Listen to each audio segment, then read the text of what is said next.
Cyber যে আইনটা সেটা নিয়ে অনেক দীর্ঘসূত্রিতা হচ্ছে।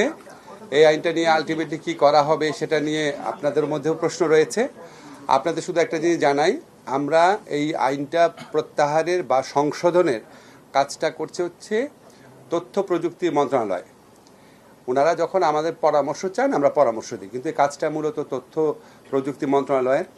সাইবার সিকিউরিটি আইনের ব্যাপারে বিভিন্ন রকম পরামর্শ আসছে। যতবারই ড্রাফট করা হয় দেখা যায় কারো না কারো আপত্তি আছে, কারো না কারো আবার পক্ষে থাকছে। তো এটা নিয়ে আপনার সম্ভবত তথ্য প্রযুক্তি মন্ত্রণালয় চিন্তা করেছে যে আরও ডিটেল নেগোসিয়েশন করবে। তো আমরা চিন্তা করলাম এই জন্য তো বসে থাকা যায় না, সাইবার সিকিউরিটি আইনে যে মামলাগুলো হয়েছে সেই মামলাগুলো আমরা উইথড্র করে ফেলার প্রক্রিয়া শুরু করেছি।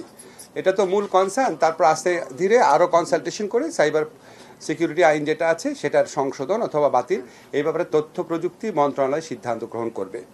তো আমরা সাইবার আইনের অধীনে যে স্পিচ অফেন্স আছে সেই মামলাগুলো প্রত্যাহারের উদ্যোগ অলরেডি গ্রহণ করেছি। আমরা তালিকা করে দেখেছি 332টি স্পিচ অফেন্স সংক্রান্ত মামলার বিচার চলছে। এর মধ্যে 57টি মামলা হচ্ছে তদন্তাধীন আছে। এই যে 332টি মামলা বিচারাধীন আছে, এইগুলি উইথড্র করার ব্যাপারে আইন মন্ত্রণালয়ের ভূমিকা রাখার অবকাশ আছে।